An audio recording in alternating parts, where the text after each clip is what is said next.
March 27th, 6 p.m., and I'm going to call the council meeting to order. Do we have Pastor Deborah Timmons from Asbury here? Please come to the front for the invocation.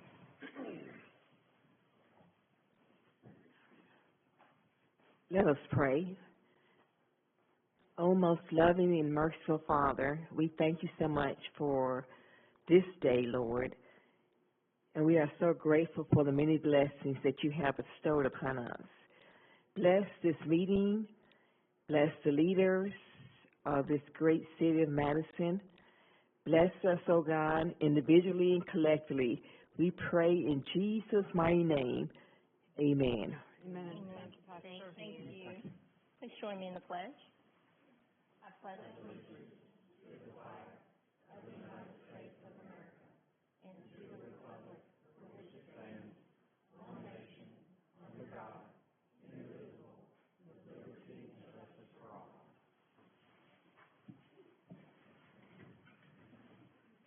Roll call, please. Mayor Finley. Councilmember Wroblewski. Here. Councilmember Spears. Here. Councilmember Powell. Here. Councilmember Shaw. Here. Council President Bartlett. Here. Councilmember Denzine. Here. Councilmember Seifert. Here. And I should mention to everyone that Mayor Finley is in D.C. Representing the city of Madison on a chamber trip. Are there any amendments to the agenda? Yes, I need to pull the two on finance off, please. The proposed ordinance number 2023 and 2023-121. We'll pull those off the agenda for tonight. Okay, thank you. And with that, the agenda is approved. Next, we have approval of the minutes, number 2023-05-RG. Move to approve. Second. Motion and a couple of seconds. Any discussion? Okay, ready for a vote? We'll give it to Connie. Councilmember Powell. Aye. Councilmember Spears. Aye. Council President Bartlett. Aye. Councilmember Wroblewski. Abstain. Councilmember Shaw. Aye. Councilmember Denzine. Aye. Councilmember Seifert. Aye. Motion passes. We have another set of minutes, 2023-03-WS from March 22nd. Move to approve. Second. Okay, motion and a second. Any discussion? Ready for a vote. Councilmember Powell. Aye. Councilmember Shaw. Aye. Council President Bartlett. Aye. Councilmember Wroblewski. Abstain. Councilmember Spears. Aye. Councilmember Denzine. Aye. Councilmember Seifert. Aye. And the motion passes. We have one presentation this evening that I am going to make on behalf of Mayor Finley.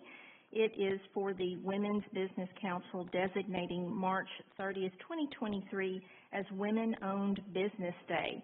Let me read just a few words from the resolution, and then I'm going to ask the members to come forward to say any remarks and take a picture. Whereas women own nearly 13 million firms in the United States, employing more than 9.4 million workers and generating more than $1.9 trillion in sales as of 2019. And whereas between 2014 and 2019, the number of women-owned businesses climbed 21% to a total of nearly 13 million. And whereas Alabama ranks 15th in the nation of women-owned businesses with a growth rate of 42%, and whereas Alabama has estimated 153,000 women-owned firms employing just over 111,000 people with combined sales of $19 billion. And whereas the city of Madison had 1,399 women-owned firms as of 2012, and March is recognized as Women in History Month. On behalf of Mayor Finley, we declare March 30th, 2023 as Women-Owned Business Day. Will the women of the Business Council please come forward?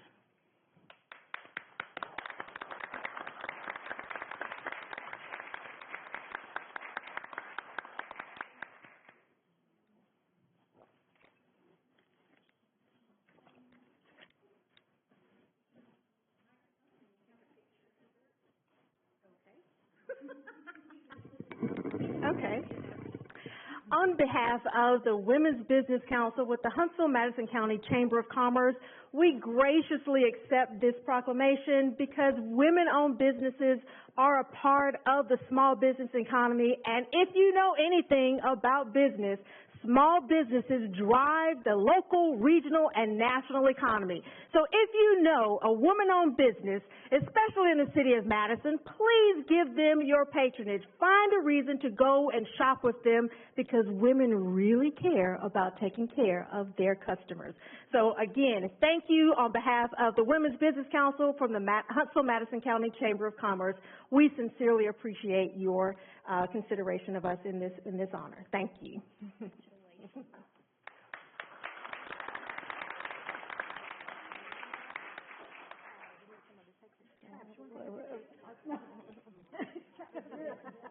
Call members out of the audience.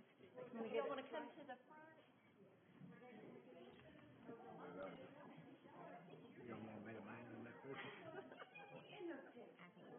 Nah, all good.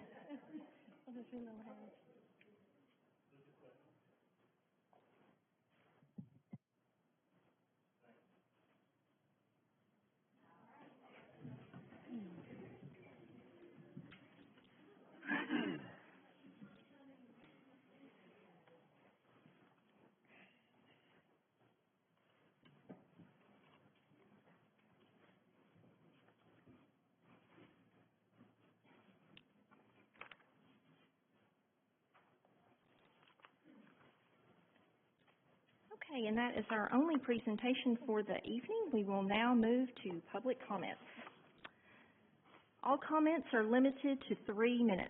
As a reminder, please go to the podium and speak directly into the microphone so people at home can hear and closed captions will work. First, state your name and your council district or neighborhood. You no longer need to state your home address. Address your remarks to me as the City Council President. The Council will not enter into dialogue at this time. This section of the agenda is for you, the public, to inform us, the City Council, about your views. If you have questions, we will ask staff to address them at an appropriate time after the meeting. We've had some comment cards turned in, so we're going to begin with those, and then we will open it up to anyone else who would like to add comments. First is Michael Stewart.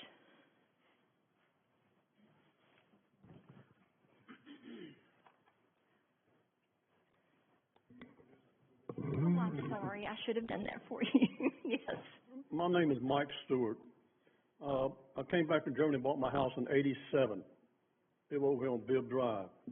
The only thing I want to see, I came a couple of years back, tried to have a meeting with Mr. Finley, but he referred me to his lead engineer, who showed me that the sidewalks from where Bibb Drive is to where the Greenway is, the dog park, he said it was in the works.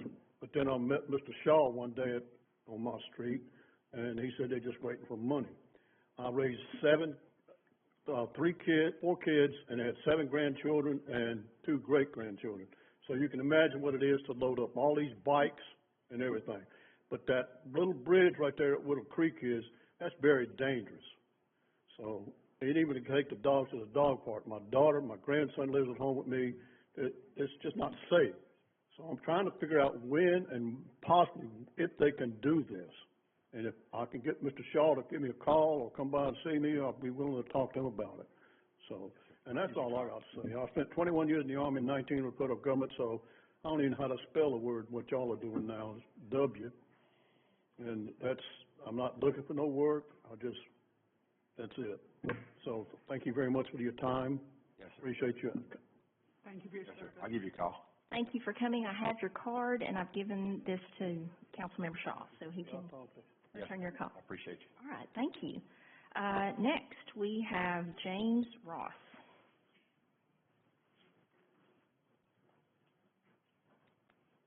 Good evening, James Ross, District 1. So I'm here tonight representing Madison Forward. So first of all, I'd like to remind everybody that the special election is scheduled for May 9th, 2023. And this is the culmination of many months of work, which resulted in over 900 qualified Madison City residents to sign the petition to get the council manager initiative placed on the ballot. The number one objective for Madison Forward is to ensure that all Madison residents are educated and informed about the ballot initiative and to provide as much accurate information as possible and allow them to make an informed decision and an informed vote. Information on the Madison City government process is available on the Madison City website as well as madisonforwardal.org. And lastly, as this matter is going to be one for the voters to decide rather than the City Council, Madison Forward will not be taking City Council or the Mayor's time by lining up folks to speak in favor of the City Manager initiative. We feel that these tactics will take time away from the work that you are here to do. And that's all I have. Thank you. Thank you. Next, Bernadette Mayer.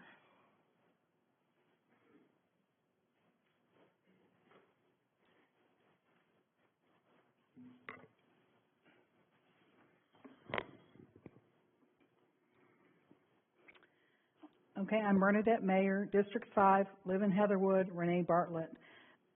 Number one, again, I want to comment about restoring public comment time at these meetings to 5 minutes. I'm going to have to talk fast to get my 5 minutes worth of time in 3 minutes.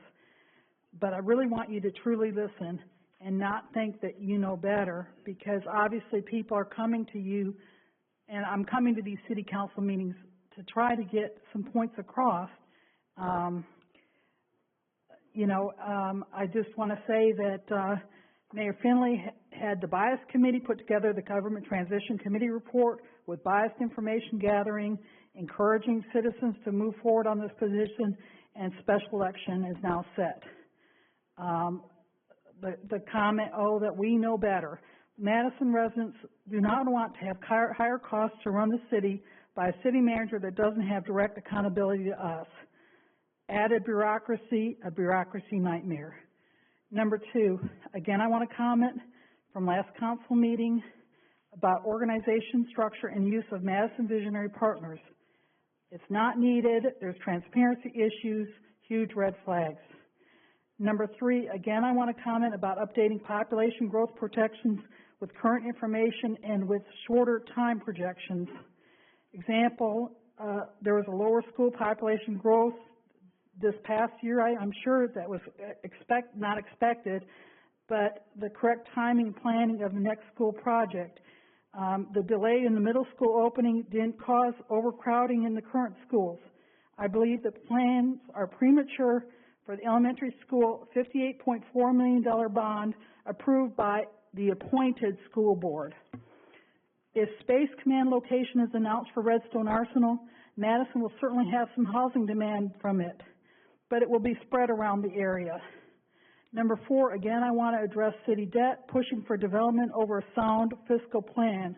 We want quality homes in Madison and not high-density housing, reasons presented in prior comments to City Council.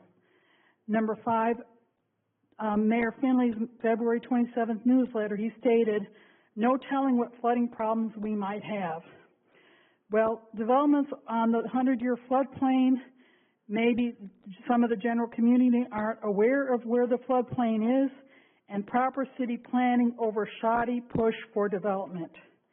Number six, stop or limit use of building permits with open-end completion. I'm going to run out of time, but I'd say you have more concern about having shorter time to inoperable vehicle ordinance, the sloppiness of our city's appearance, messy, inactive construction sites scattered over Madison.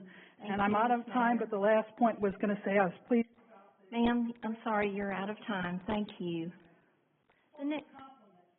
Okay, well, maybe we could start with that next time. Okay, next, Elizabeth Namadi.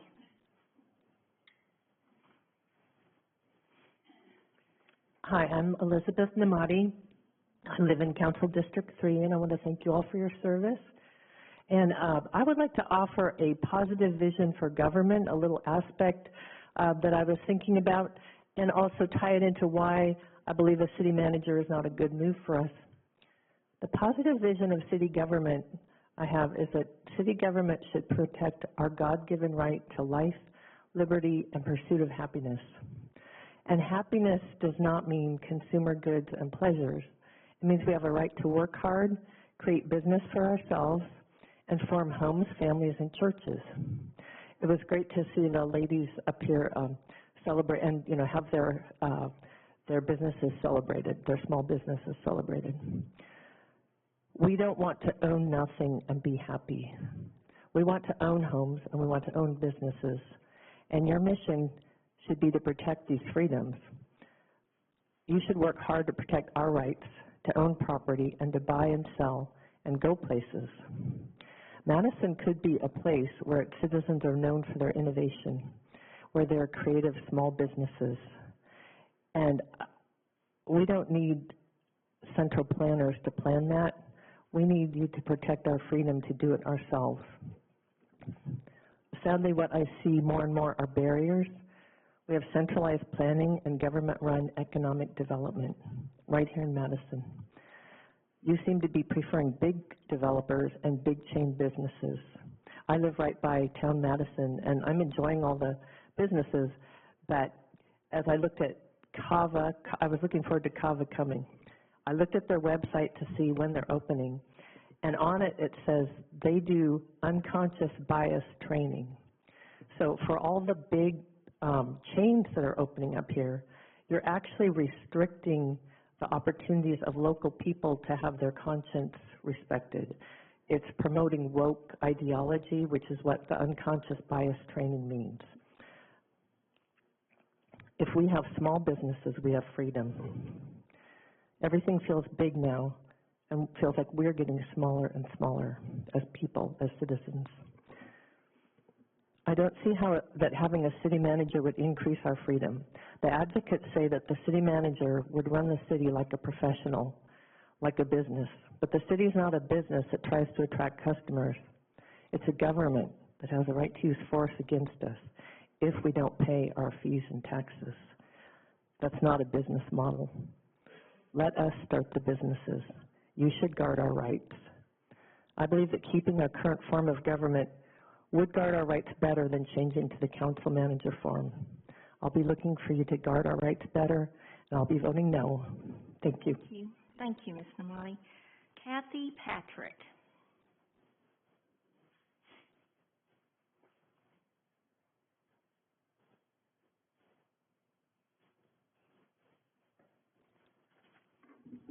Good evening. My name is Kathy Patrick. I live in Stavemill Estates in District 6. I rise to speak against governance transition to the council manager form, and I encourage all residents in Madison to vote no to city manager in the special election on the 9th of May. There are several reasons to keep the current mayor-council system and reject the centralization of power into one legislative body with the city manager. I'm just going to talk about two of those reasons. Under the proposed council manager system, the mayor, who would still be elected at large by the voters in Madison, will join the council and serve as the council president. I've got a brochure here from ICMA that ICMA has mentioned as one of the organizations who train city managers. It's the International City County Management Association. And I encourage people to go to the ICMA.org website and you'll find some interesting priorities. So in this brochure, it states that power is centralized. Well, why is that important, whether power is centralized or not? It's important because the separation and balance of powers is a fundamental aspect to American democracy. It is characteristics of government at the federal, the state, and also the local level. It's the best way of preserving equality and freedom for the average citizen. Why would anyone want to eliminate this from Madison city government? Number two, the city manager will be selected by the council rather than elected by the citizens. Therefore, the council manager form of government will disenfranchise voters with respect to their choice of who runs the city departments. I'm with a group called Don't Mess with Madison.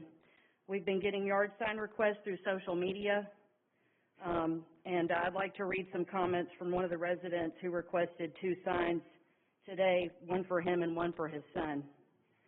I encouraged him to, after we delivered the signs, to donate to our website. That's kind of how we're raising money to pay for the expenses of this campaign. His response was, "Signed up. I'm disabled and retired. I will donate when next Social Security and pension checks come around the first of the month. Madison resident for 23 years. I want to vote for my local politicians and leaders. No high-level appointments. This is a democracy." Thank you. Thank you, Ms. Patrick. Next is Ashley Dennis.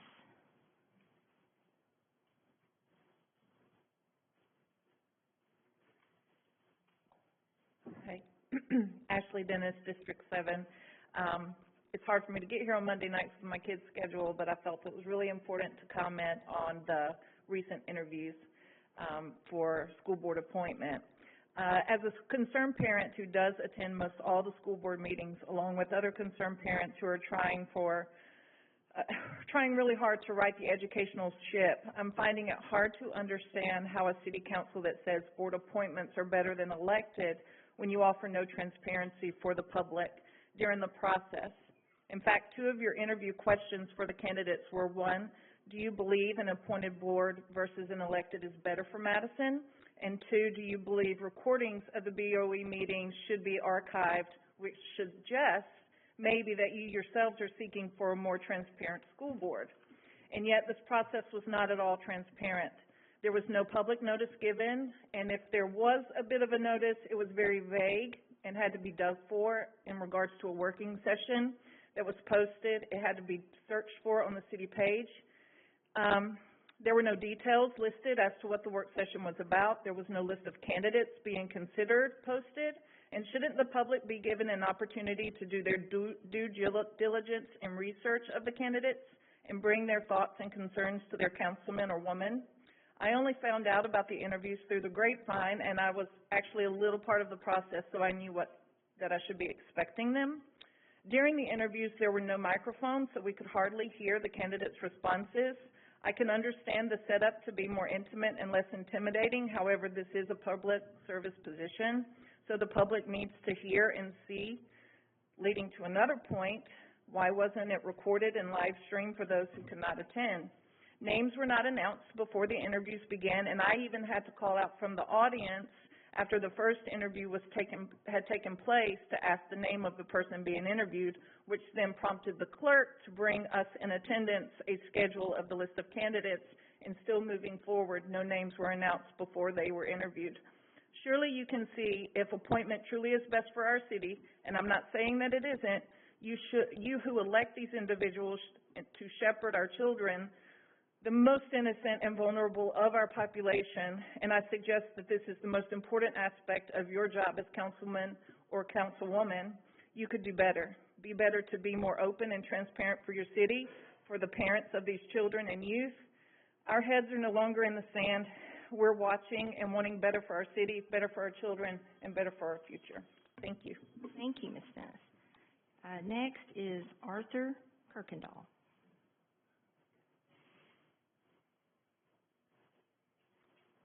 Good evening, Madam President and Council. I'd like to thank you for answering my questions from last session on the city website.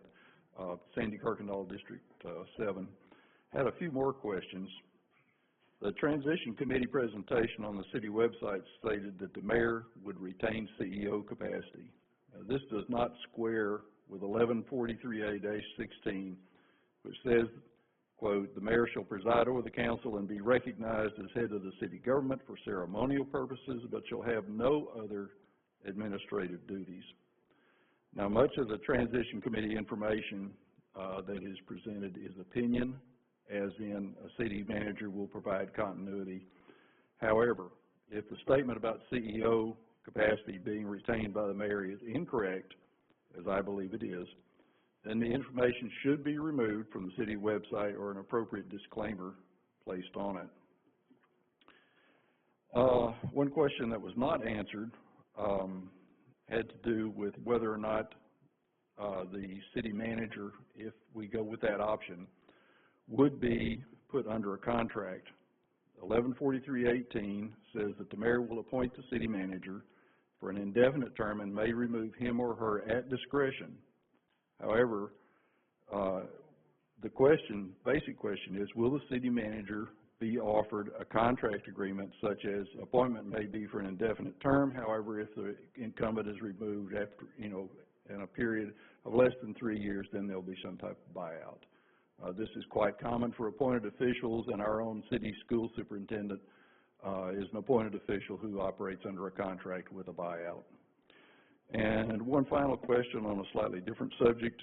The Cliff Farm development on the north side of 72 is all in the county. None of that is in the city of Madison. And I was just wondering, are all the children from those residential developments being allowed to attend Madison City schools? Thank you. Okay, thank you. In Cliff Farms, they are not. It is not. Okay, next we have Bob Peters.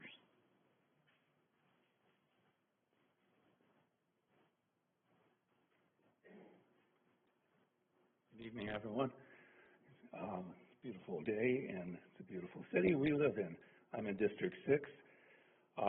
Just wanted to point out that the reason the city manager effort came forward, I believe, was because of a group came, I Vote Madison. They had a concerted effort to bring forward the petitions for the city manager. Now, I Vote Madison claims to be nonpartisan. However, they want to have people on their board who are diversity, equity, and inclusion on the board. Diversity, equity, and inclusion tries to train the world that whites are racist, and this is simply untrue. Anyway, it's a very partisan effort, and while all people have the right to jobs and try out for jobs and work for jobs, it shouldn't be based on non-merit or skin color. Our jobs should be based on the quality of your resume, the quality of how hard you work, the quality of your education, and how much effort and how well you're going to perform in the job, not based on whether you're yellow, red, white, black, or some other shade of those colors.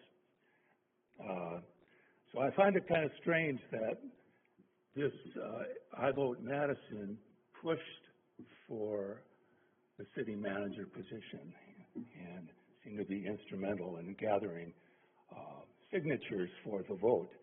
And so what I'm saying is vote no to the city manager position, because it is pushing diversity, equity, and inclusion somehow behind the scenes. And I don't know what all those things are, but that organization is firmly in the DEI side of things, which in my mind is a very left of center, far left of center plan or goal to have for the city of Madison. So please, everyone who can hear my voice, vote no on the coming election. Vote no to the city manager. Thank you, Mr. Peters. You're out of time. Are there any other members of the public who would like to come forward during public comments? Please state your name and your district. Good evening, Council. Tara Bailey, District 5, President of I Vote Madison, and I would like to clear up the last comment made. I Vote Madison has not taken a side on the city manager issue. Madison Forward is actually the organization who collected the signatures and pushed for the city manager form of government. We are only providing information and facts for citizens to make up their own mind. Our goal for iVote Madison is to increase civic engagement in our community and voter turnout. So we want everybody to vote on May 9th, whatever they want to vote for, whichever direction. Okay, now I'm going to get to my comment. That wasn't really planned. So I'm here tonight to ask the question, what makes a public meeting truly a public meeting? Prior to 2010, I would have said a public meeting is when members of the public show up in person to participate or listen to a meeting. As our world has changed and live streaming and recording meetings has become standard practice, I would now define a public meeting as one that the public can attend and participate in either in person or virtually, and is recorded and archived for the public. At a time when people can take part in meetings from anywhere in the world, we can broadcast meetings to people's phones, and we can record them for those who missed the meetings to watch later. We've recently spent over $40,000 on communications equipment, why are we not utilizing the technology to its fullest potential in Madison? During the recent work session the City Council held to conduct interviews for the open Board of Education seat, I would have said we were transported back to before 1931, the year microphones were invented. iVote Madison's Vice President Heather Morgan attended the work session.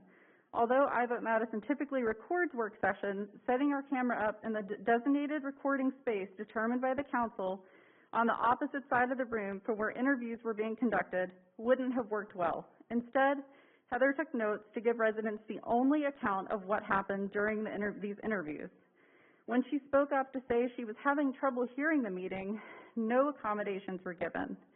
The council conducted interviews without microphones, even as they sat unused in the room, and even though microphones have been used in past work sessions and during all council meetings.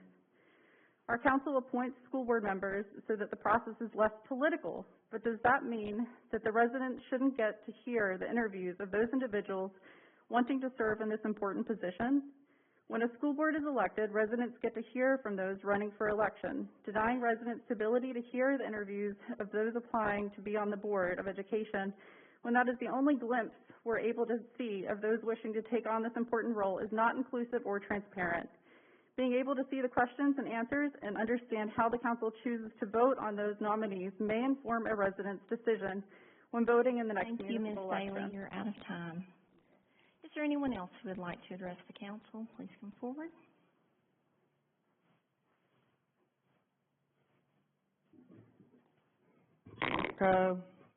Ashley Estates, District 5, Council President.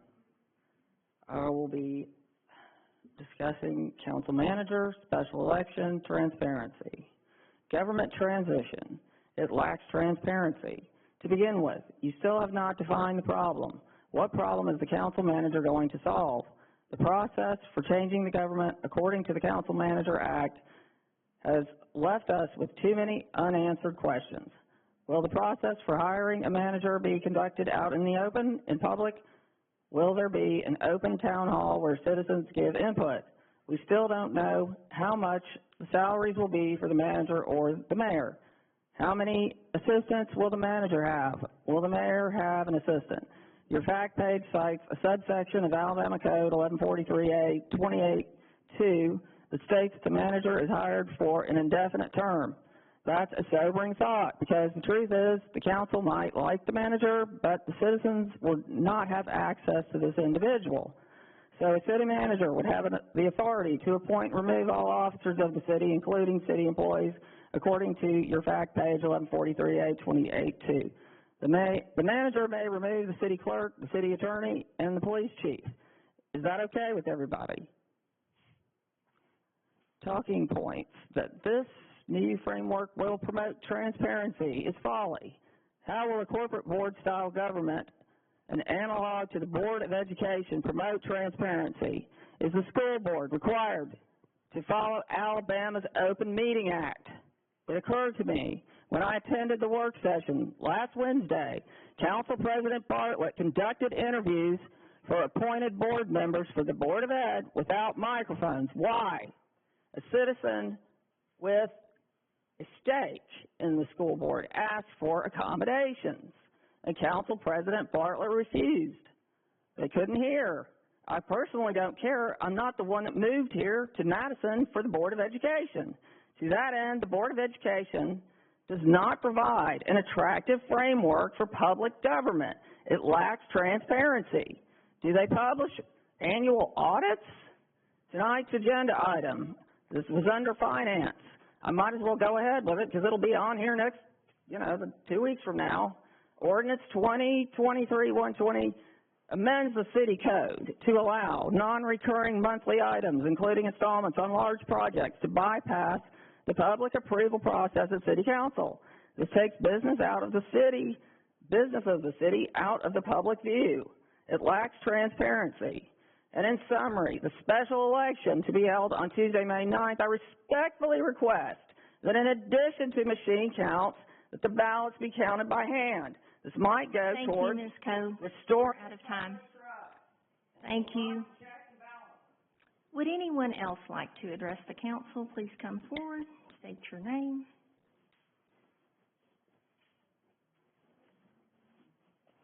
Margie Daly, Karen's district.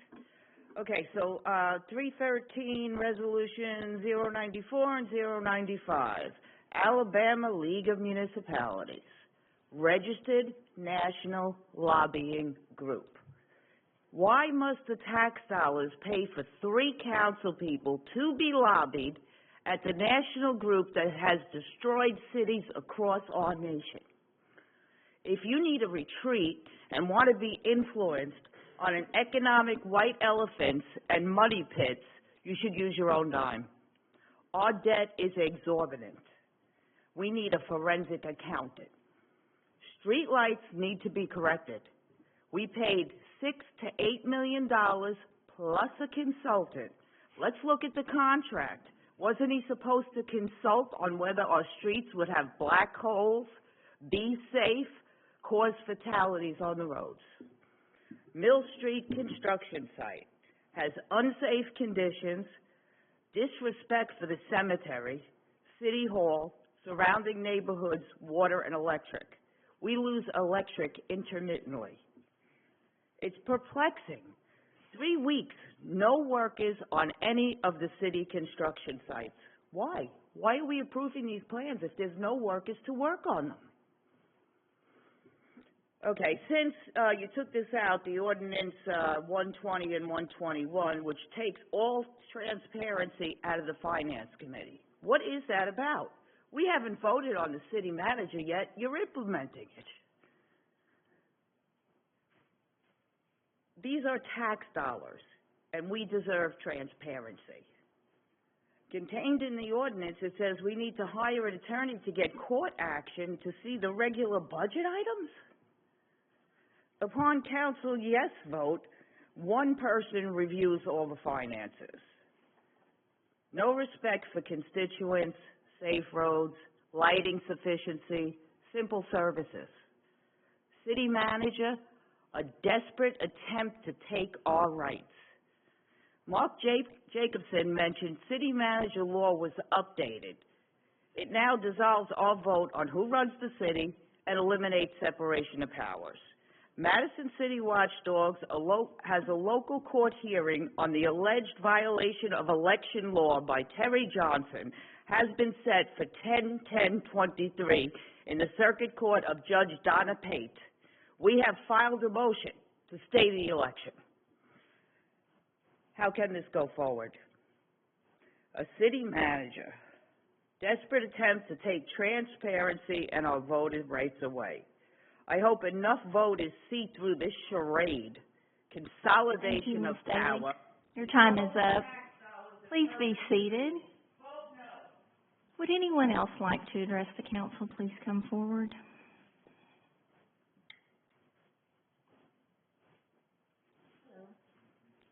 I'm Jackie Peters, Bob Peters' wife, and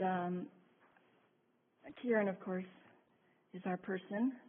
And I wanted to talk about I Vote Madison. If you go to their Facebook account, they are looking for a new board member, and that person needs to foster DEI. They are woke, okay?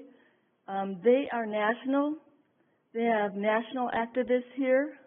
They want to change us. We're probably a little too churchy, a little too moral, a little too biblical here. It's the very reason we moved here, and we don't want that to change. We don't want our people working for the city to have to sign agreements about what they agree or don't agree with. You know, it's a very woke underlying effort. It is going throughout this world. Agitators, many places, coming here to change us. Why us? We are so smart. We have these children. We have these brilliant children that are going to grow up and change the world. I can't remember who said it. Was it Lenin? Said, if you give me 4 years with your children, we've got them forever. Don't let Madison have our children. I fought against marijuana. I fight against this. I believe it is God's truth that I'm speaking to all of you. Remember my background. I do a lot of research. I study a lot. I'm a journalist. What I'm saying, I know who these people are. I know their names. I know about some sort of connection of some with Democrat Socialists of America. That's more than being Democrats. You don't know what you're up against here. You do not want this. There'll be all kinds of problems. Let's save our city. Let's save our city and our children. Thank you, Ms. Peters. Is there anyone else who would like to address the council? Please come forward. Okay. Mark Jacobson, District 5. I had really hoped not to talk tonight, but I also hoped I wouldn't hear more attacks and more hypocrisy.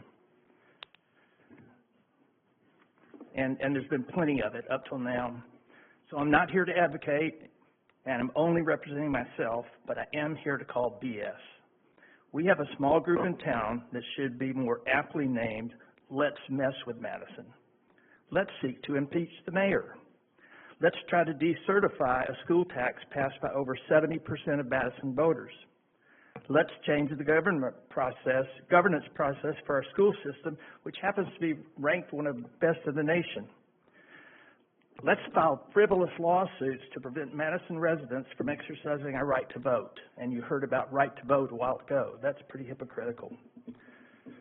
Let's attack and undermine civic and business organizations like the Chamber of Commerce, Madison Visionary Partners, and you know what MVP does, I know what MVP does, but they seem to be a target of this group. And as you heard tonight, I vote Madison. But worst of all, let's attack community servants, volunteers who sign up only to make the community better, who devote time and resources to build up rather than tear down, to the point that one of these people got kicked off next door, apparently, but not to worry, now has a ghostwriter. I've heard it again tonight. I've served with dozens of these servants on scores of boards and committees across this community. We're not in it for politics or power or gain, but only to help our community. These are real community servants. But I guess that's who we consider elites. I've served my country, I've served my city, I've served the greater community. Does that make me an elite? I haven't seen any of us on the other side of these issues make false accusations, weave together non-existent linkages, conjure up conspiracy theories with no basis in fact, or disparage fellow residents who simply hold different views. We all know, and you've learned very well, that the job can be thankless.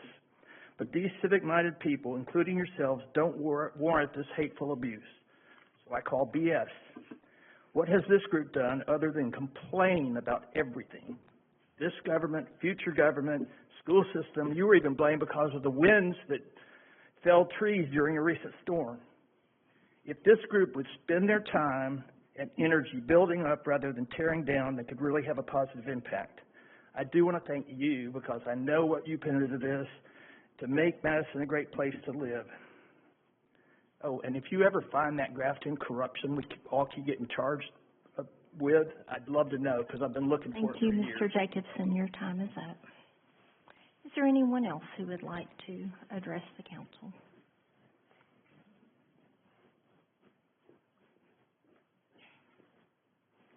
I'm Shima Riza, District 4. Greg Shaw is my representative. I just want to thank you guys for allowing me the opportunity to speak. God bless you all. I am very much in the support of no for city manager. So I'm sorry, Mark, that you feel the way you feel. This is not emotion-based. We're trying to base this on logic. Just one of the fundamental aspects I wanted to cover was that the people don't know how long the city manager is going to serve, and they won't know until after the election. And for a city to go through such a drastic change and changing their government is just very concerning. And it did pique some interest. And thankfully, another group, Don't Mess with Madison, Alabama, stepped up to address some of those concerns. Because, of course, we all have opinions, respectfully, and we do need to respect each other's opinions and be nice to each other. So they just stepped up to advocate and express the concerns. And they based that on logic and facts. It wasn't, there was not a lot of it was, hey, let's change to city manager in the name of continuity. Well, one of the things that I propose is, why do we not decide to realign and maybe reallocate resources within our department heads? And if there's people that, if there's people that are not actually producers helping our city, you know, let's replace people. We need people who are effective, efficient, communication, people who communicate. Communication is key. So we really wanted, I just wanted to propose that. I didn't understand why maybe resources and our money wasn't maybe reallocated or realigned in that way versus pushing towards a special election. And that's all. That's really all I have to say. But thank you so much for serving. I do appreciate you guys. I know there's a lot that you go through, and I think it's on all sides, on the citizen sides as well. We go through a lot trying to be in a city that we want to love and enjoy living here. Thank you so much. Thank you, Ms. Rizzo. Is there anyone else who would like to address the council? Please come forward.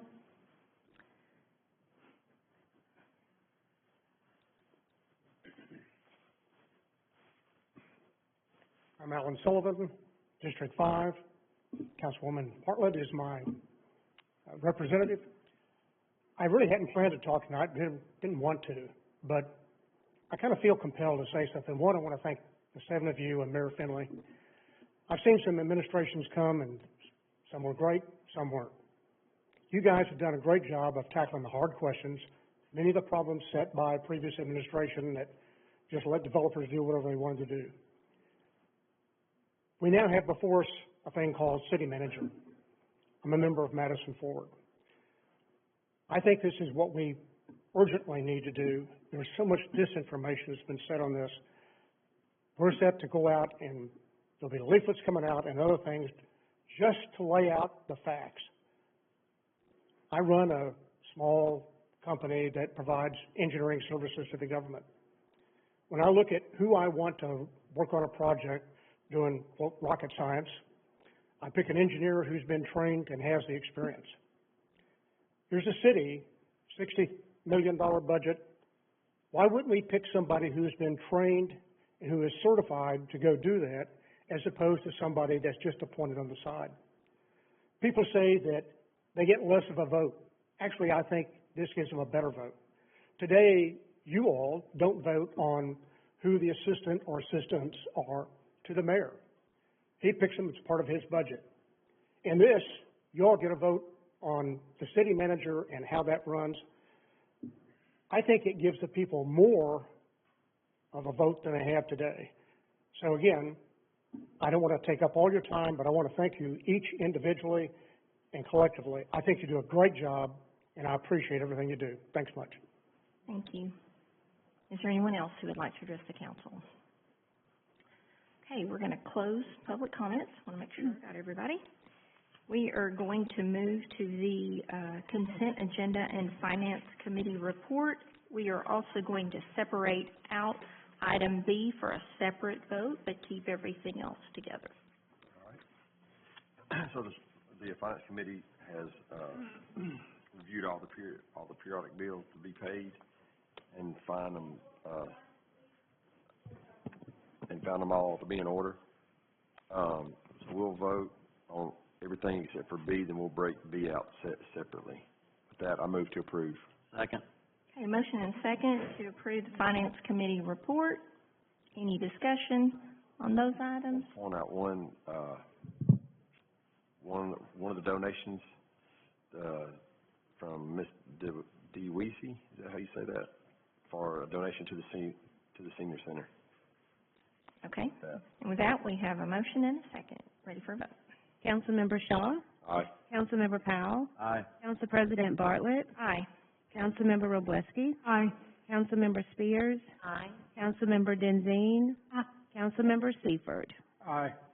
The motion passes. We're going to go ahead and take item B that was originally on the consent agenda, resolution number 2023-033-R, approving an appropriation agreement with MARF.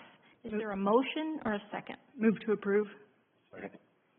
Okay, motion by Councilmember Wroblewski, second by Shaw, and opening it up for discussion. Yes, I asked to have this separated from the rest of the consent agenda, just to bring folks up to speed and to provide council with more information with regard to MARF.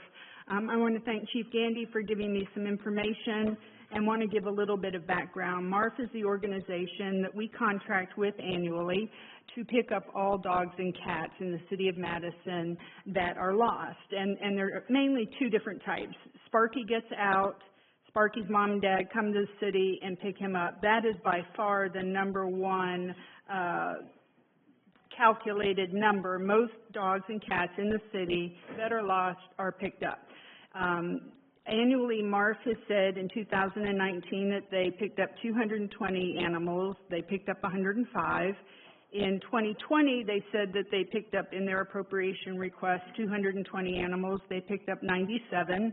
In 2021, they said in their appropriation request that they picked up 220 animals. They picked up 75. And in 2022, they said they picked up 220 animals. They picked up 52. And I say this just to bring to your attention that we're giving this organization $15,000. And if you were to divide the amount, say over the most recent numbers, 15,000 with 52 animals works out to $288 per animal. I feel that this is an exorbitant cost. I feel that it's not using good tax dollars that our citizens entrust us with. And I would like to propose that in the summer, when we revisit these appropriations, and just to bring you up to speed, appropriations we give to a number of organizations, Space and Rocket Center, National Child Advocacy Center, many organizations. This one is specifically for animal control. And so again, I'd like to thank Chief Gandy for giving me this information, but would like to put out publicly that I believe this needs to switch from a $15,000 pool of money into maybe a per animal. So if a dog comes in and it's not returned to the owner, we give a set amount of money to that. And the other concern that I have is that MARF has refused to pick up some dogs and cats. They have either deemed the cats feral because they're not friendly in the cage, which if you know anything about cats, they're not friendly in a cage. They're terrified to be in there and are reluctant to pick up large dogs. So they've had dogs in boarding for several years. So I am hopeful that we can look to maybe partnering with different rescue organizations, that if there's an opportunity and MARF gets first dibs, we'll say, and if they turn that animal down, at least a new leash on life or forgotten felines would be compensated. So that's why I specifically wanted to bring this to everyone's attention, a little bit of background. Thank you for that opportunity. So are you wanting to table this for further consideration, or what is it that you're wanting to do? Well, mainly just to let you all know what the current situation is and our citizens know the current situation. We actually approved this in the budget last October, that their contract would start October 1st and go to September 30th. I have concerns that they have not fallen through on that contract in that they've turned some animals down. Now, if I have a choice of that animal going to a rescue organization or being euthanized, absolutely, let it go to a rescue organization. I'm frustrated that that rescue organization is not being compensated in the way that I feel that they should. So it's mainly to just put out there that, hey, can we look at redoing this current system? I feel like we probably have to, unless we can table it. If that's agreeable to council, I would be very supportive of that. I'm just not sure we're there. And it would be a question for our city attorney, is there a chance that they have broken the contract because they were contracted to pick up all animals after the 7-day hold and they have not? I don't think I can necessarily give any advice here in open forum as far as the breaching of a contract, but I'd be happy to talk to you personally about that. Okay, thank you. I appreciate that. I think we should probably also share that we checked with Animal Control and Chief Gandy, and we have another nonprofit organization that is helping out, and that particular organization had advised that we stay with MARF even if they can't pick up all of the animals because they're taking part of it. It was, I'm not going to speak for you, Chief Gandy. If I've got this wrong, please come forward and correct me. But currently, the mayor had recommended in his appropriations for the budget that we do allocate that amount of money for this organization, even though we are also asking another organization that we're also paying, I believe, to pick up some animals that aren't taken, so that there's so much need that we are using both organizations. So it was, in checking with the mayor, it was his desire for us to go ahead and vote this evening and then explore further in terms of what needed to be done. Okay, thank you. Okay, are we ready for a vote? Councilmember Wroblewski? Nay. Councilmember Shaw? Aye. Council President Bartlett? Aye. Councilmember Spears? Aye. Councilmember Powell? Aye. Councilmember Denzine? Aye.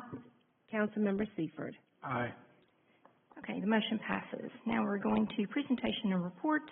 Mayor Finley is not here, so we will begin with District 1. Yes, thank you. I want to apologize for missing the last couple of meetings. Was on family leave with my husband's surgery, but back now and happy to be back here. Want to thank Emily Peck at UAH. She is the local government and state government teacher in the political science department, and she invited myself, Commissioner Violet Edwards, and Council President Meredith to come and speak to her class today, and really appreciate that and really enjoyed engaging with the students. The future is bright. And the only announcement I really have, speaking as the Madison Library Liaison, is mark your calendars for April 13th. There will be the movie Breakin', which is an 80s era musical centered around 2 breakdancers and a ballerina. And it sounds like a lot of fun, and hope you're able to go to that. And that's all I have. Thank you. Thank you. District number 2. No business. District 3. So I really wasn't going to speak a lot tonight, I won't, but I do want to cover 2 things. We did have our interviews for Board of Education. I've been on council now for, I don't know, I think 7 years. I'm losing count. But anyway, that is one of the most important jobs that we hold, period, is city council, is to make sure our children are taken care of and we have a good education system for a couple reasons. First of all, it's our children. Fortunately, mine have been through the system, and they've moved on. They've done better, and they're kind of moving out of my house now, so it's really nice. The other thing is, you know, that is kind of what helps us with our economic development as well. And that economic development helps us with our roads. It helps us with, you know, our police department. It helps us with our fire department. It helps with all these things. So that is one of the jobs that I hold the most dear, and I take it very seriously.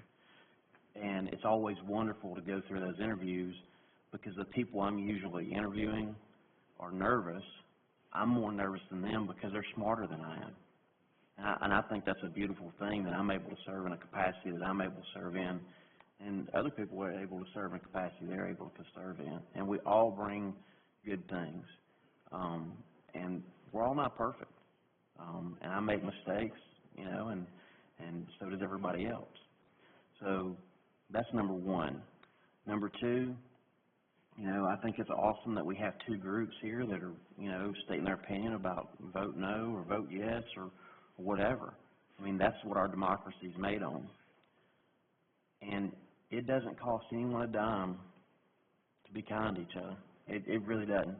To call someone's name out or whatever, I mean, I don't like to be called out, but it doesn't bother me. But other people, you know, they don't like to be called out. And it creates a tension. At the end of the day, we're still Madison. You're still your neighbor's neighbor, whether you like them or not. So I hope we can get past that. I think we're better than that. And the thing about continuity, just to make this perfectly clear, I don't know what that word means to everybody, but our department heads are wonderful. We have a wonderful city because of the people that we employ. And let's not ever take that for granted. We have a budget that is smaller than some cities, and we do a lot more with that budget than a lot of other people. I hear people talk about how we're not financially sound or this or that. That's a bunch of bull crap. I've been on Finance Committee now the entire time, and I can tell you we're fiscally conservative, we take care of our dollars, and we stretch them. And if anybody's got a question about that, please call me. I'll talk to you about it anytime. That's all I got. Thank you. District number 4. I've got one item tonight. I have a nomination for appointment for school board, and I'd like to nominate Travis Cummings. Second. Okay, we don't need a second for the nomination. And are there... I'm seconded anyway. That's okay. You'll get your chance. Give me a minute. We have one nomination on the floor for Travis Cummings. Are there any other nominations? Seeing none, Travis Cummings will be appointed to the Board of Education by acclamation.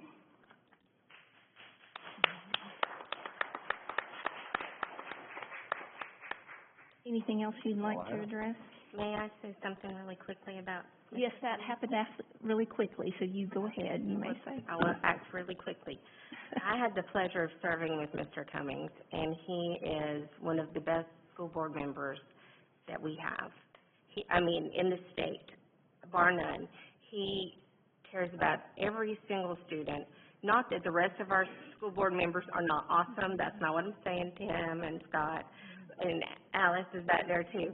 But Travis, you can see how much he cares. It's written all over his face every single day, day in, day out. He puts in the work to make sure that he is always putting what is best for students at the forefront of his decision making. Congratulations, Travis. Okay, thank you, Mrs. Spears. District number 6.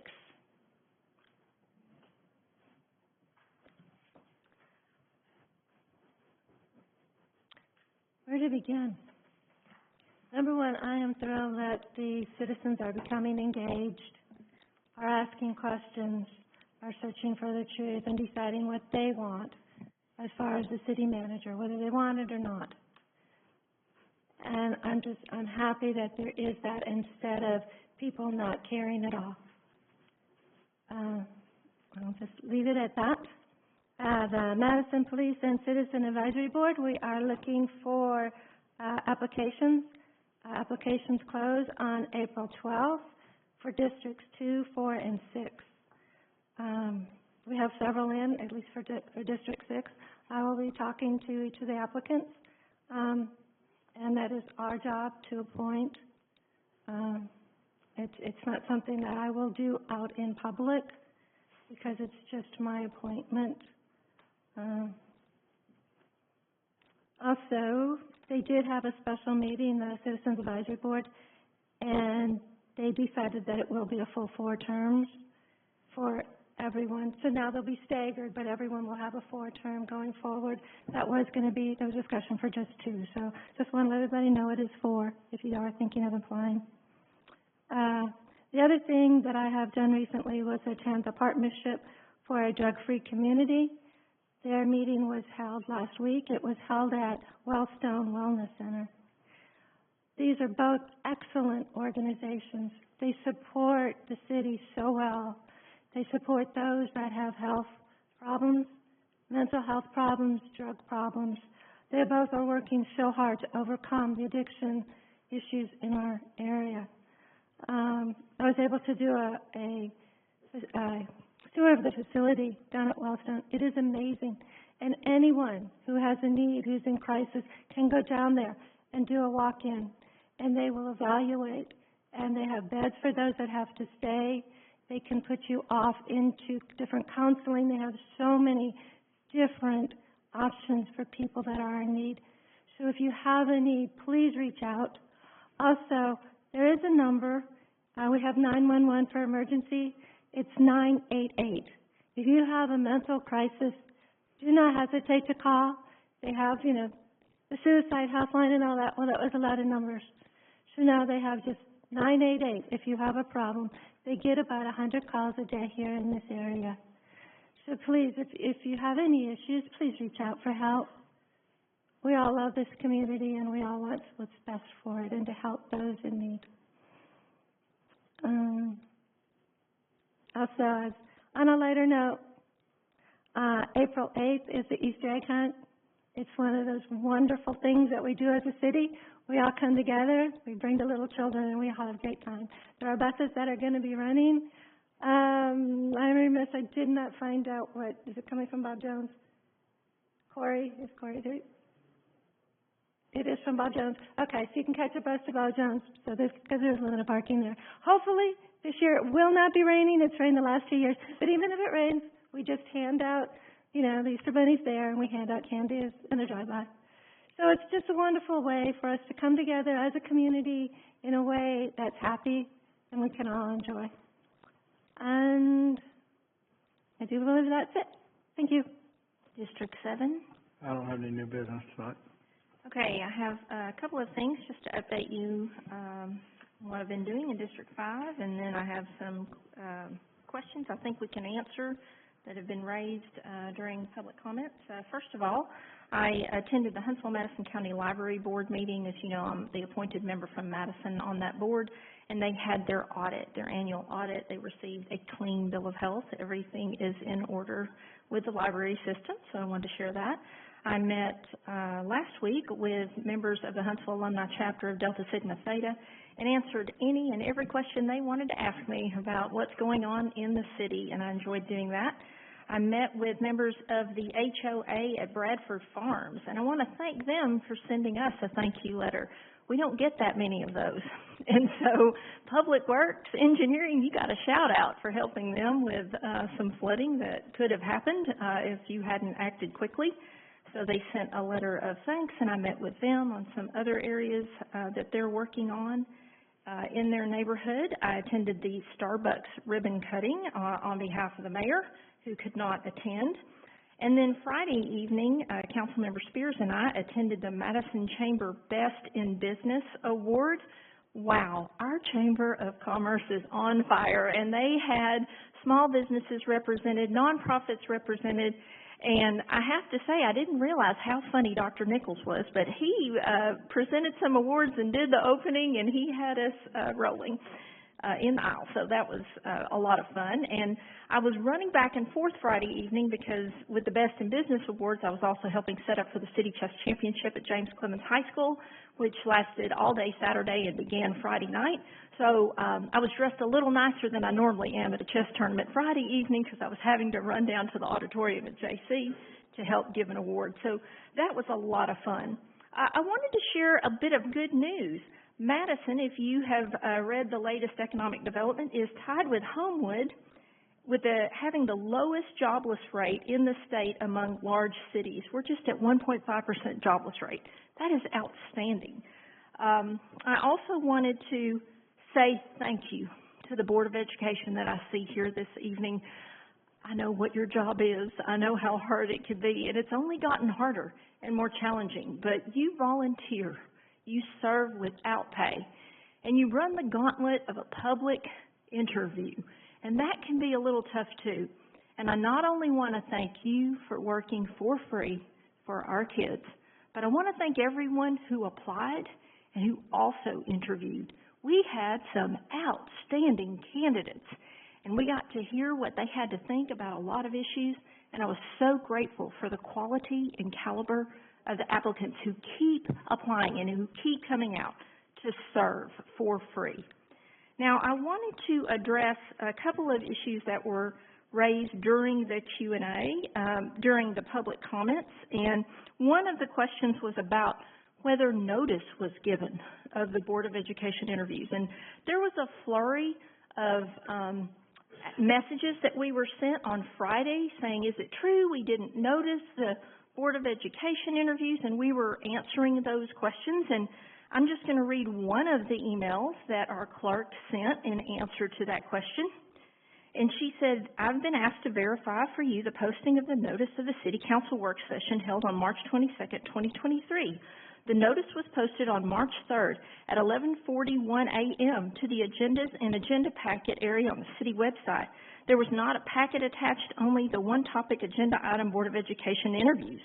We also posted a notice in the lobby of City Hall on the message board for each meeting. In addition, the meeting is also listed on the website under Community Calendar for convenience. I have also included the link to our City Council meetings agenda and agenda packets if you require further information. So we did notice the Board of Education interviews. But here's one thing that I have noticed about this cycle of interviews that's a little different from the ones that I participated in almost 15 years ago. And this time, we did not have the same level of media attention. I have participated in the process where we had news outlets. The first time I interviewed, there was someone from the Huntsville Times in there taking notes. There was someone from the Madison Record. And even each time, I looked at last year's notice and the year before, and we have had more coverage. But news resources are thin. And so things are not covered quite in the same detail. And I think that is one of the differences, that it might have caught some people by surprise because it wasn't elevated. I did see organizations elevated on social media in terms of being a Board of Education interview, and we had pretty healthy attendance at that meeting. Now, in terms of the setup of the room, we used the identical setup we used last year. Am I correct? Council President Shaw at the time set up the interview process, and it's a delicate balance in trying to help make that interview not as intimidating for people who may have never participated in a public interview, and to allow those to observe. So I'm going to ask our city attorney, did we meet all requirements of the Open Meetings Act in terms of how we conducted our Board of Education interviews, which are the same as we have conducted them for the last 24 years? I attended the meeting, and as I understand it was properly noticed, and it met every requirement. I couldn't find any defect in the way that it met the Open Meetings Act as far as I could tell. Okay, thank you. Now, the one thing that I did notice about complaints about the interview process, and again, I couldn't fix them at the moment that these were brought to my attention, but I Vote Madison has gotten online complaining about the Board of Education interviews and whether it was a public meeting, and one member stood up and said, is this a public meeting? Of course it was. We noticed it. It happened in a city council chambers. And your complaint that we didn't use microphones that were in the room, they're not turned on. I didn't have IT staff. That cabinet is locked. I don't even have a key. I couldn't fix the problem at that moment when I only heard it after the first interview went through. Now, if you really want to change the process, it takes time. It takes suggestions. We'll listen. But for you to complain and demand a transcript when we've never recorded Board of Education interviews, and let me tell you why. Because if we streamed and recorded those and we passed those out, the first applicant is at a huge disadvantage to the fifth applicant. They know what all the questions are. That's not fair. We're trying to conduct a process that is as fair as possible. That is what drives our actions. So I want you to understand that when you demand a transcript from an event you know is not recorded, you're just showing out. You're posturing. I can't fix it after the fact. But if you want to have a legitimate conversation about how we do things, then you can approach the council before the night of the interview. But we're doing everything that we have always done, and we try to be as transparent as we can. Next, I would like to address the issue of city manager. One of the questions, and we have been working to add FAQ questions to try to stick to the facts as we are being asked. Former Mayor Kirkendall asked a number of questions last time, and our city attorney helped us address those. He asked another question tonight that others have presented to the council, and that is about the city manager contract. What's the contract going to look like? What's it going to say? And here's what I have to honestly and earnestly share with you. This city council can't be placed in a situation where we're negotiating against ourselves and putting out terms of a contract before the voters have even voted and before we have hired an executive.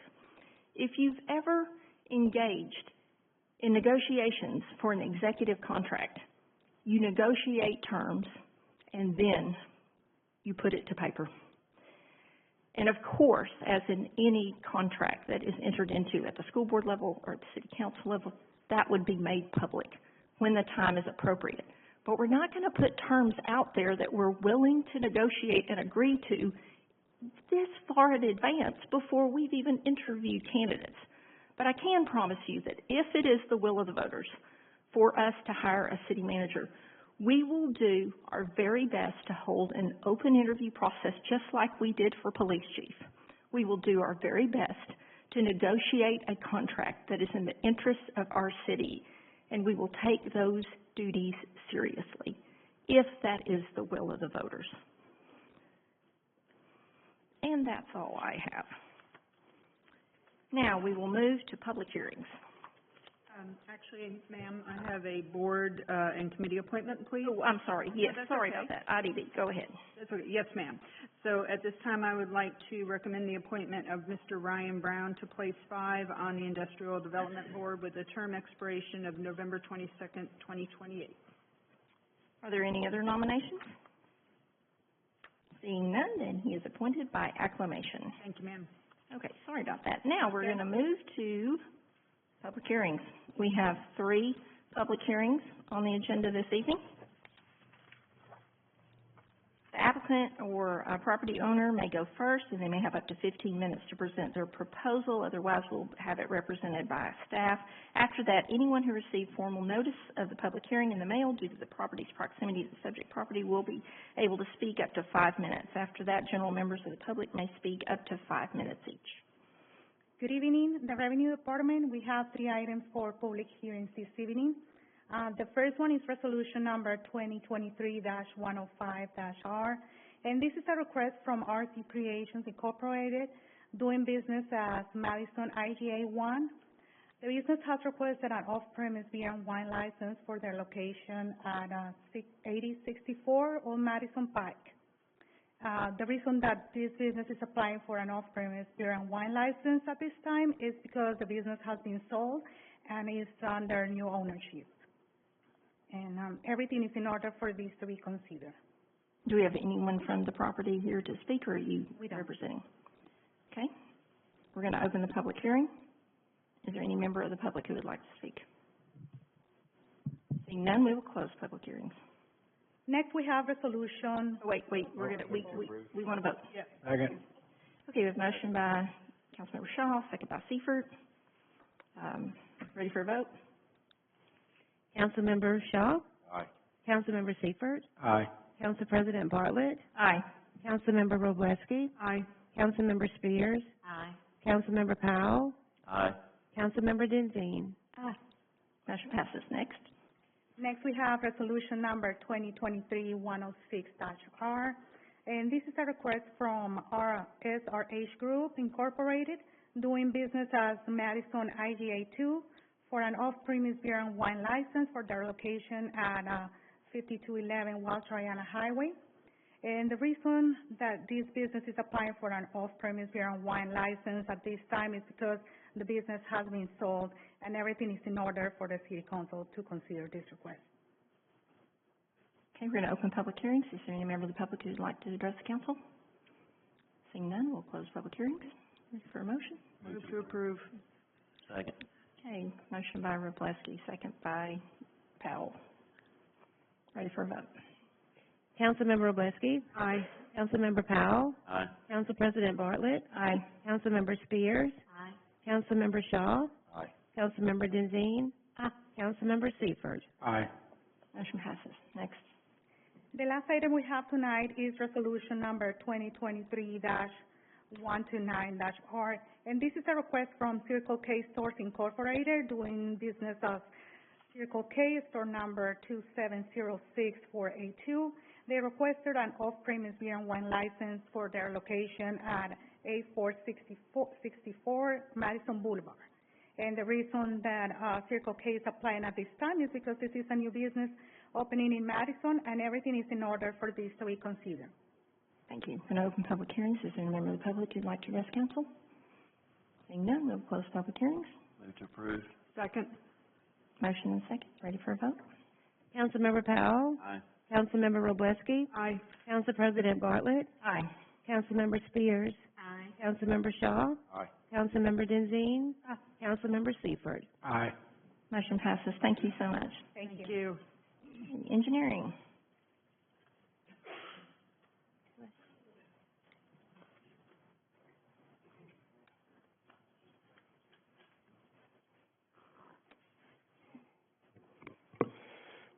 Good evening. I've got three items under engineering tonight.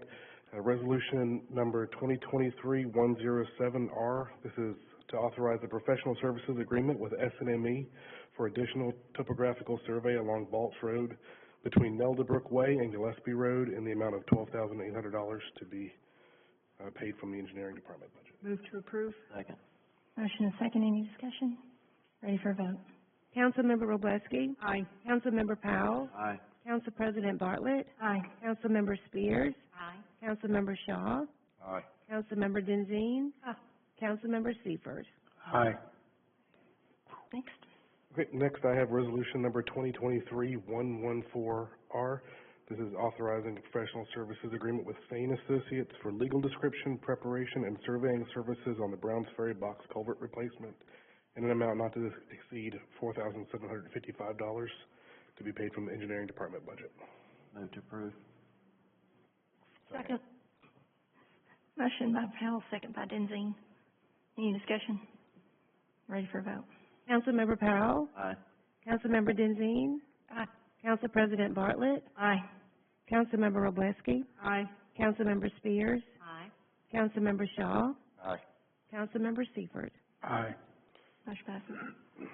Finally, I have resolution number 2023-115R. This is authorizing a professional service agreement with PTL Incorporated to evaluate sidewalk installation along Mill Road from Bradford Creek Trailhead to County Line Road in the amount of $40,700 to be paid from the engineering department budget. Move to approve. Second. Okay.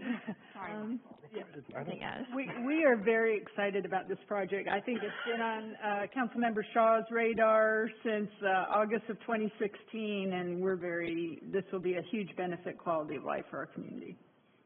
Okay, you have a motion. You pick a second. Oh, Wroblewski. Okay. Councilmember Spears. Aye.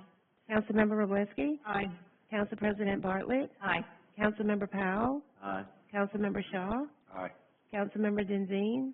Councilmember Seifert. Aye. Motion passes. Thank you, Michael. Fire and rescue. We're skipping, we pulled the items under finance to allow the finance committee to review those first before we would come to council, so we'll go to fire and rescue. Just asking your consideration for resolution number 2023-127R, authorizing the agreement with the Alabama Association of Fire Chiefs for a statewide mutual aid compact. Move to approve. Second. Okay, motion and second. Connie. Okay. Any discussion? Ready for a vote? Councilmember Powell. Aye. Councilmember Shaw. Aye. Council President Bartlett. Aye. Councilmember Wroblewski. Aye. Councilmember Spears. Aye. Councilmember Denzine.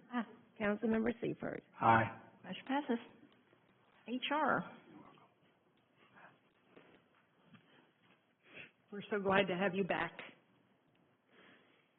Thank you. It's so good to be back and see all of you and work with all of you again. It's been a great few weeks being back at the city.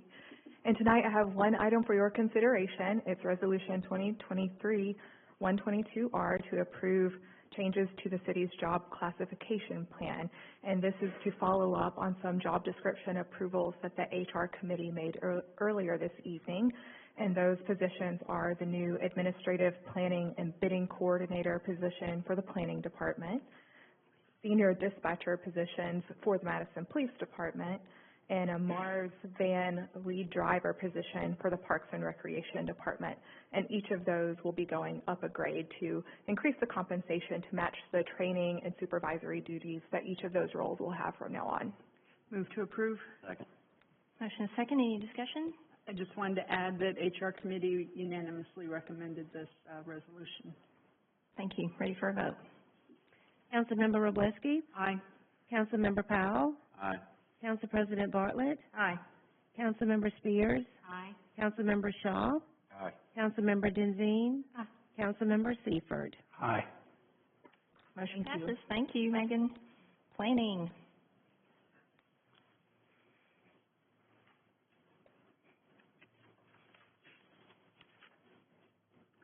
Good evening. We have just two first readings for you this evening.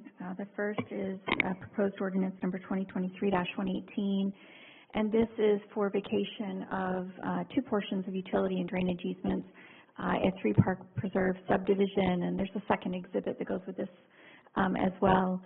Basically, they're wanting to put monument signs at the entrance to the subdivision, and so they're requesting to vacate a portion of the utility and drainage easement on each side of their main intersection. And the second item is proposed ordinance number 2023-123, and this is also a first reading, and this is to declare a surplus and convey these two highlighted areas back to the Heritage Hills Homeowners Association. You may recall that as part of the approval of this project, there is a larger, roughly 9-acre wooded area at the southern end of this subdivision, which is on the south side of Powell. In addition, one of the requirements of this project was to construct a wider than usual sidewalk, effectively like a small greenway, along their spine road that goes from Powell Road all the way down to this wooded area. So the intent and what was discussed with our Planning Commission and anticipated as part of our development agreement is that the wooded area at the south end would be dedicated to the city. We'd also get the greenway area, if you will, along the sidewalk. But what we did not want was the maintenance or ownership responsibility of their stormwater detention, which is that large yellow area. And then that small yellow area is where their subdivision entrance sign is. And so we want to give that back to them to make sure that the city doesn't get saddled with the maintenance of that. They're still meeting all of the open space requirements. I've worked this out with engineering and obviously with the city attorney's office to make sure that everything was proper. So again, this is a first reading, but we'll ask for your approval at the next meeting. Thank you. Thank you. Thank you. Police. A favorite person for the night.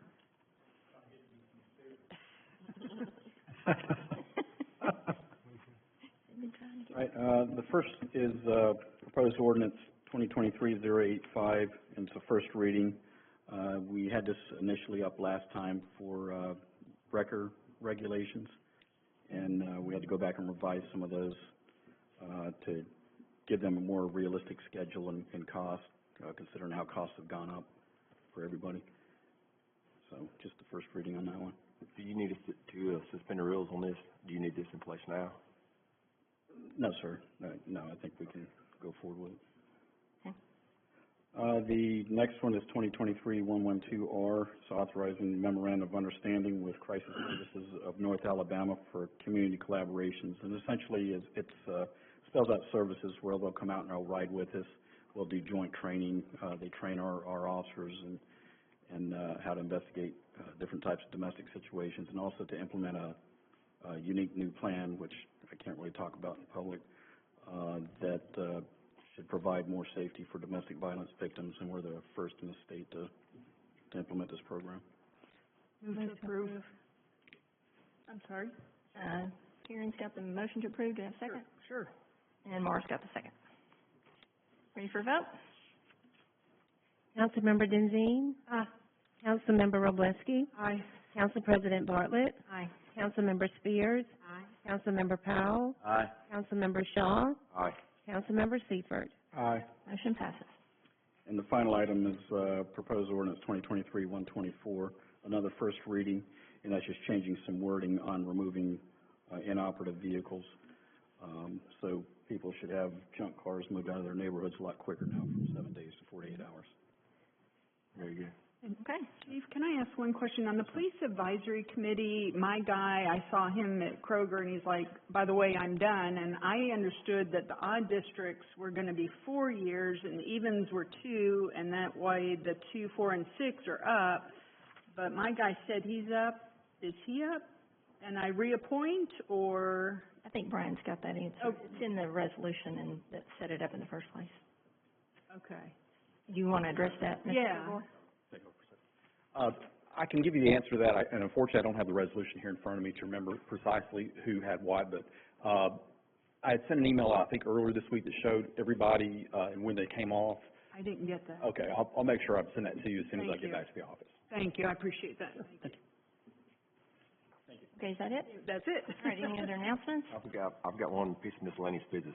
Okay. I don't know if this needs to be a vote, or if it's discussion, or since you said agenda, if it's you, I would like to talk about moving public comments to the end, of this. I think it's hard for some people to get here right at 6 after work. I think that our department heads are still here late when everybody else talks and they leave, so I think some of our department heads could leave earlier. But from Huntsville City does this, Madison County does this. I think a lot of questions could be answered as we go through agenda. If people are here and they hear, it may answer a lot of these questions. So I think that may be a better fit, but I'm 1 to 7. So. Is this something that we might take up at our next work session? So I think it's a good topic to discuss. I didn't think about it from that perspective. That's a good topic to discuss. Is that all right with you? We'll add that to the agenda for our next work session. Okay. Do we have a date for that? April? Right now, it's 19th. We're still, I'm waiting to hear if everybody's in town. Sure. I haven't gotten confirmation yet that everybody can come or not, so. Okay. Anything else? Nope. Motion to adjourn. Okay, we are adjourned. Thank you.